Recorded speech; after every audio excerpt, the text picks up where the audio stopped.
Sailing home.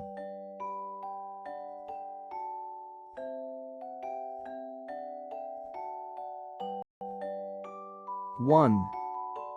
Basava and Sundari lived over 1200 years ago in the kingdom of King Narasimha Varman of the famous Pallava dynasty.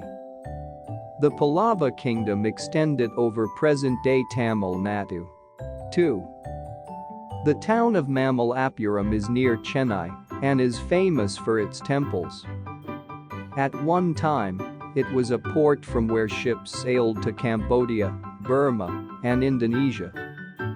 Kamboja is the ancient name of Cambodia, and Tamralipti was a port in Bengal.